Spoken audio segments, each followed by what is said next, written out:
Hello friends, मैं सुरुचि BPSC Gurukul 1 में आपका स्वागत करती हूँ। फ्रेंड्स, आज हम देखेंगे एडुटेरिया बिहार तथ्य संग्रह, जिसमें ऑलमोस्ट सारा वीडियो का सारा टॉपिक कंप्लीट हो चुका है और आज का टॉपिक है कला एवं संस्कृति। इसी तरीके से दो तीन वीडियो और आएंगे और हमारा पूरा ये बुक कंप्लीट हो जाएगा। ठीक है फ्रेंड्स, और साथ ही साथ एडुटेरिया का जो नोट टेस्ट सीरीज जो ऑथेंटिक बुक पे आधारित है, जिसमें हिस्ट्री और पॉलिटी हो चुका है और अभी ज्योग्राफी चल रहा है, जो 9 वीडियो आ चुके हैं, तो आप देख लीजिएगा। और एडुटेरिया का आधार टेस्ट सीरीज, जिसमें टोटल 17 टेस्ट थे, एनसीईआरटी बेस पे था, 6 to 12 करके था। और उसमें ना 4 साइंस, 4 पॉलिटी, 4 ज्योग्राफी और 4 हिस्ट्री था, और एक वीडियो इकोनॉमिक्स था। तो टोटल कंप्लीट हो चुके हैं, तो प्लेलिस्ट में मैं डाल दी हूँ, आप देख लीजिएगा। और परफेक्शन आईएएस का 90 डेज प्लानर, जो न्यू पैटर्न जो बीपीएससी हो रहा है ना, उस पर आधारित है और बहुत अच्छा है वो कॉन्सेप्ट फ्रेंड्स। तो आप जा करके वहाँ देख लीजिएगा प्लेलिस्ट में। उसमें भी पॉलिटी कंप्लीट हो चुकी है और हिस्ट्री भी चल रहा है। धीरे धीरे ऐसे हम कंप्लीट कर लेंगे। 1-2 वीडियो मैं डेली डाल देती हूँ ताकि जल्दी कवर हो जाए। 90 डेज का है जो प्लानर। और बिहार करंट अफेयर में खान सर का और बीपीएससी मेकर का करंट अफेयर बिहार स्पेशल के लिए कर रहे हैं, तो वो भी जा करके प्लेलिस्ट में देख लीजिएगा। तो चलिए स्टार्ट करते हैं कला एवं संस्कृति। तो पहला है कि किसी भी क्षेत्र के सांस्कृतिक जीवन की पहचान में बौद्धिक विरासत के साथ साथ कला, पर्व, त्योहार, मेले, उत्सव और लोगों के रहन सहन का भी महत्वपूर्ण स्थान है। कलात्मक दृष्टि से बिहार का इतिहास काफ़ी बहुआयामी और समृद्ध रहा है। बिहार के कला के इतिहास में स्थापत्य, मूर्ति, चित्र का अद्भुत सम्मिश्रण रहा है। आधुनिक काल में यह परंपरा संगीत, नृत्य, पर्व, त्योहार आदि के रूप में और अधिक विकसित हुआ है। तो पर्व कला से आपको ना, स्थापत्य कला से आपको बिहार में मेंस में 1-2 क्वेश्चन मिल जाएगा। अभी जैसे कि पहले का ट्रेंड था कि अगर मौर्य कला पूछा है तो पाल कला, नेक्स्ट पाल कला पूछा तो मंजूषा पूछता था। अभी क्या हुआ कि चेंज हुआ है, तो आपको पूरा मार्क्स का तो नहीं, लेकिन 10 मार्क्स या 20 मार्क्स ऐसे करके आपको एक क्वेश्चन मिल जाएगा स्थापत्य कला का। ठीक है, एक बार मैं दी थी तो उसमें मौर्य कला आया था, और एक बार मैं दी थी तो इसमें पटना कला आया है। तो ये भी ध्यान रखिएगा फ्रेंड्स, ये आता है क्वेश्चन में। नेक्स्ट है बिहार में कला के रूप में, तो स्थापत्य कला, चित्रकला, संगीत, नृत्य एवं लोक नाट्य है, और पर्व त्योहार है और मेले हैं। स्थापत्य कला में क्या क्या है, तो मौर्य काल है। तो मौर्य काल में क्या क्या हुआ था उसके बारे में है। तो बिहार में कला परंपरा के अस्थायी प्रमाण मौर्य काल से प्राप्त होता है। मौर्य काल के दौरान बने राजप्रसाद, जो लकड़ी का बना हुआ है, मौर्य राजप्रसाद, स्तंभ, स्तूप और गुफा स्थापत्य कला के प्रमुख उदाहरण है। और ये आपको 67 के मेंस में पूछा था, तो ध्यान रखिएगा। इसमें ना मैप बना करके एग्जाम में बनाना पड़ता है। इसमें सारे टॉपिक में डिटेल्स में लिखना होता है फ्रेंड्स। और ये ना फुल मार्क्स का रहता है, जिसमें आपको 24-25 मार्क्स तो दे ही देता था। ठीक है, नेक्स्ट पटना की कुम्हारार से चंद्रगुप्त मौर्य के राजप्रसाद के अवशेष मिले हैं। यहाँ से एक विशाल कक्ष का अवशेष मिले हैं, जिसमें 80 स्तंभ थे। ये गोलाकार स्तंभ एकात्मक पत्थर के बने हुए हैं और संभवतः यह महल पत्थर के स्तंभों पर लकड़ी से निर्मित था। तो ये ध्यान रखिएगा। और एक क्वेश्चन बहुत बार पीवाईक्यू में पूछा है कि जो चंद्रगुप्त का जो राजप्रसाद है ना, वो राजप्रसाद जो उनका महल का नाम है, और वो लकड़ी से निर्मित है। ठीक है, तो ये बहुत बार क्वेश्चन पूछा भी, और मेंस में भी आप इसको लिख सकते हैं। अशोक ने धर्म प्रचार के लिए एकात्मक पत्थर के स्तंभों का निर्माण करवाया था, और इस स्तंभों के शीर्ष पर पशुओं की आकृति जो उल्टे कमल के फूल पर स्थित होते हैं। जैसे ना, ऐसे हम लोग मैप बनाए थे फ्रेंड्स। ठीक है, यहाँ पे नहीं बन रहा है, वैसे भी यहाँ पे भी ज़रूरी नहीं है। तो बनाना बहुत मतलब इजी है। आप बना के ये करेंगे तो ना बहुत ज़्यादा मतलब आपको ऐसे ऐसे करके आप बनाएंगे। मैं पेन से नहीं बना पा रही हूँ, तो मेंस में आपको ऐसा बनाना होगा। नेक्स्ट है बिहार में स्तंभ क्या क्या मिला है, तो स्तंभ लौरिया नंदनगढ़ जो पश्चिम चंपारण में, लौरिया अरारेज पूर्वी चंपारण में, और रामपुरवा पूर्वी चंपारण में, बसाड़ वैशाली में प्राप्त हुआ है। और ये एकात्मक स्तंभ के धूसर बालू के पत्थर से निर्मित होता है। इन पर सुंदरता के लिए चमकीली पॉलिश का प्रयोग किया गया है। तो जब भी आप मेंस में लिखेंगे ना तो ये बिहार का नाम ऐसे मैप बना करके लिखेंगे। और यहाँ पे है क्या मिला है, तो यहाँ पे लौरिया नंदरगढ़, और यहाँ पे जो पूर्वी चंपारण है तो यहाँ पे नरेश और रामपुरवा, ये सब ना मैप बना दीजिएगा कि यहाँ पे ये मिला है, तो आपको मेंस में मार्क्स मिलेगा, क्योंकि मैं इस तरीके से बनाई थी। नेक्स्ट है आजीवन माफ कीजिएगा, नेक्स्ट है आजीवन संप्रदाय के अनुयायियों के लिए अशोक एवं उसके पौत्र हैं दशरथ के ने बराबर एवं नागार्जुन के पहाड़ी में गुफाओं का निर्माण करवाए थे। गुफाओं के भीतरी भाग पर चमकीला पॉलिश का उपयोग किया चमकीला पॉलिश जो उपयोग किया गया है, इसकी विशेषता है। मौर्य कला के मूर्ति के अवशेष पटना एवं उसके आसपास के से प्राप्त होता है। पटना से यक्ष की 2 मूर्तियाँ तो यक्ष की 2 मूर्तियाँ प्राप्त हुई है। ये हल्के भूरे रंग बालू के पत्थर से निर्मित है। पटना के लोहानीपुर में पुरुषों के नगण्य रूप से 2 मूर्तियाँ प्राप्त हुई है। संभवतः ये जैन तीर्थंकर की मूर्तियाँ हैं। इनका निर्माण जैन शैली में कार्यो उत्सव मुर्दा में हुआ है। पटना सिटी के दीदारगंज से एक स्त्री की मूर्ति मिली है जो यक्षी और स्त्री रत्न का नाम दिया गया है। भूरे रंग के बालू पत्थर से बनी यह मूर्ति क्या है, तो नारी के शरीर के सौंदर्य को सूक्ष्म रूप से प्रदर्शित करती है। पाल कला, तो पाल कला के बारे में देख लेंगे। तो पाल कला के दौरान स्थापत्य एवं मूर्ति कला के रूप में अवशेष मिले हैं। ओदंतपुरी विक्रमशिला महाविद्यालय जो है पाल कला के स्थापत्य के प्रमुख उदाहरण है, और इनका निर्माण ईंटों से किया गया था। आंगन के चारों ओर बरामदे तथा बरामदे के पीछे बिच्छुओं के निवास के लिए कमरे इनकी प्रमुख विशेषता है। गया में निर्मित विष्णुपद मंदिर पालकालीन मंदिर स्थापत्य का अत्यंत सुंदर उदाहरण है फ्रेंड्स, तो ये ध्यान रखिएगा। विष्णुपद मंदिर कहाँ है, तो पालकालीन की है और ये गया में निर्मित किया गया में है, ठीक है, बहुत फेमस है फ्रेंड्स, ये ध्यान रखिएगा।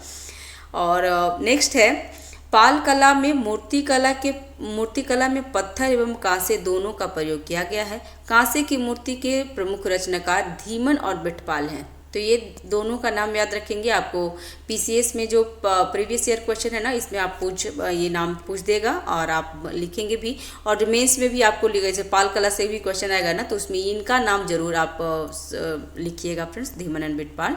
ये पाल शासक धर्मपाल और देवपाल के समकालीन थे। कांसे से बनी ये मूर्तियां सांचे पर ढली थी। इसके अनेक नमूने नालंदा एवं कुकरिहार गया से प्राप्त हुआ है।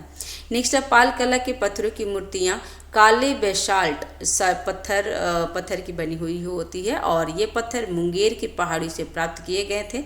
इन मूर्ति पर बौद्ध एवं हिंदू धर्म का विशेष प्रभाव है। मध्यकालीन स्थापत्य के बारे में देख लेते हैं फ्रेंड्स कि मध्यकालीन में स्थापत्य क्या था।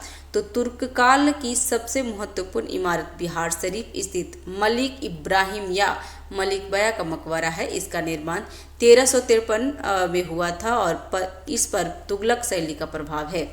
तो फ्रेंड्स इनका नाम मलिक बया का मकबरा, ये पूछता है इब्राहिम मलिक बया का मकबरा तो कहाँ है, तो बिहार शरीफ में है, इतना ध्यान रखिएगा। और ये डेट भी याद रख सकते हैं, ठीक है ना, क्योंकि ये पूछा हुआ है क्वेश्चन। अफगान शैली का सर्वश्रेष्ठ नमूना शेर शाह का मकबरा, ये तो न जाने कितनी बार पूछा है, आपको PYQ में मिल जाएगा। और इसका निर्माण सासाराम में 1545 ईस्वी के मध्य में हुआ था। ये झील के मध्य अष्टकोणीय आकार का यह मकबरा एक चबूतरे पे बना है, जिसके चारों तरफ सीढ़ियां हैं। उसकी छत एक बृहद गुंबद है। इसके अतिरिक्त सासाराम में हसन खां एवं इस्लाम शाह का भी मकबरा है, तो ये ध्यान रखिएगा। और हसन खान कौन थे फ्रेंड्स, तो हसन खां शेर शाह सूरी का पिता थे और इस्लाम शाह उनका बेटा थे। और शेर शाह ज़्यादातर शेर शाह के बारे में पूछता है, तो ये ध्यान रखिएगा कि शेर शाह जो दिल्ली पे अफगान जो मोहम्मद इनका हुमायूं को मतलब हरा करके बने थे, तो ये ध्यान रखिएगा। बिहार के लिए काफ़ी इंपॉर्टेंट है, ये क्वेश्चन बहुत बार पूछा भी है, तो ध्यान रखिएगा, इनसे क्वेश्चन पूछता है फ्रेंड्स, ठीक है ना। और चैनल पे नए हैं तो चैनल को सब्सक्राइब कर लीजिएगा फ्रेंड्स, और लाइक करिए फ्रेंड्स, ठीक है। और जो भी त्रुटि रहती है तो आप मुझे कमेंट बॉक्स पे बता सकते हैं, और हमारा टेलीग्राम चैनल भी है तो प्लीज़ वहाँ पे ज्वाइन कर सकते हैं फ्रेंड्स, ठीक है। ठीक है फ्रेंड्स। और नेक्स्ट है मुगल शैली की इमारत का बिहार में सबसे सुंदर उदाहरण 1617 ईस्वी में निर्मित शाह दौलत का मकबरा है, जो मनेर में स्थित है। तो ये ध्यान रखिएगा, ये एग्जाम में पूछा हुआ भी है। तो शाह दौलत का मकबरा कहाँ है, तो ये मनेर में। और कब हुआ था, तो 1617 ईस्वी में हुआ है और मुगल शैली का सर्वश्रेष्ठ उदाहरण है। तो ये ध्यान रखेंगे। नेक्स्ट है, इसे जहांगीर के शासनकाल में बिहार के प्रांतपति इब्राहिम खां कारकर ने बनवाए थे। ठीक है, कारकर ने बनवाया था और इसका निर्माण लाल बलुआ पत्थर से हुआ है। और सुंदर इसमें क्या है, तो सुंदर जालियां, ऊंचा चबूतरा और भव्य गुंबद इसके प्रमुख आकर्षण है। यूरोपीय स्थापत्य कला में क्या है, तो गोथिक शैली में पटना समाहरणालय, पटना कॉलेज भवन तथा बांकीपुर चर्च एवं पटना सिटी स्थित पादरी की हवेली प्रमुख उदाहरण है। इस पे हॉलैंड शैली का प्रभाव है। नवीन यूरोपीय शैली में पटना का राजभवन, पटना सचिवालय, उच्च न्यायालय का निर्माण कराया गया है। और गोलघर यूरोपीय निर्माण का कला के गुंबद कला का प्रमुख नमूना है। हिंद इस्लामी शैली में पटना संग्रहालय और सुल्तान पैलेस का निर्माण किया गया है। चित्रकला के बारे में अब देख लेते हैं। तो पटना कलम, तो 18वीं शताब्दी में पटना में मुगल शैली, ब्रिटिश शैली एवं स्थानीय कला शैली के सम्मिश्रण से एक नवीन चित्रकला की उद्भव हुआ था, जिसे पटना कलम शैली का नाम दिया जाता है। इस कला शैली की प्रमुख विशेषताएं क्या है, तो लघु चित्र का निर्माण, इसका निर्माण कागज तथा हाथी दांत पर किया जाता था। इसमें मुगलों की भव्यता की जगह सामान्य पर्व, त्योहार, उत्सव, जीव जंतु एवं सामान्य जीवन के चित्र का प्रधानता दी गई थी। मधुबनी चित्रकला, ये पीसीएस में पूछा हुआ है। तो मिथिला क्षेत्र की महिलाओं द्वारा इस कला के रूप में प्रचलित किया गया था। इसके प्रमुख रूप से भित्ति चित्र एवं अरिपन है। ठीक है, प्राकृतिक रंगों पर निर्भर इस कला में धार्मिक एवं वनस्पति चित्रों की प्रधानता है। यह बिहार की प्रमुख प्रचलित चित्रकला है। मंजूषा चित्रकला, तो यह कला बिहार के भागलपुर एवं उसके आसपास के अंग प्रदेश में प्रचलित है। यह स्थानीय लोक कला और जिसमें लोक गाथा को चित्रण द्वारा प्रस्तुत किया गया है। इसमें कहानी को क्रमिक एवं श्रृंखलाबद्ध रूप से चित्रित किया जाता है। यह कला बिहुला बिसहरी का लोक कथा पर आधारित है। तो ध्यान रखेंगे। नेक्स्ट है थंका चित्रकला, तो गौतम बुद्ध के जीवन एवं उसके शिक्षाओं से संबंधित चित्रकला को थंका चित्रकला कहा जाता है। थंका तिब्बती भाषा का शब्द है, जिसका अर्थ होता है जिसे लपेटा जा सके। ठीक है, थंका का अर्थ क्या होता है फ्रेंड्स, तो जिसे लपेटा जा सके। थंका चित्रकला भारतीय तिब्बती संस्कृति का सम्मिश्रण शैली है। फिर जादो पाटिया चित्रकला, यह संथाल जनजातीय क्षेत्र के रीति रिवाज, धार्मिक मान्यताओं पर आधारित चित्रकला शैली है। जनजाति द्वारा कपड़े या कागज पर जादो पटिया चित्रकला की जाती है।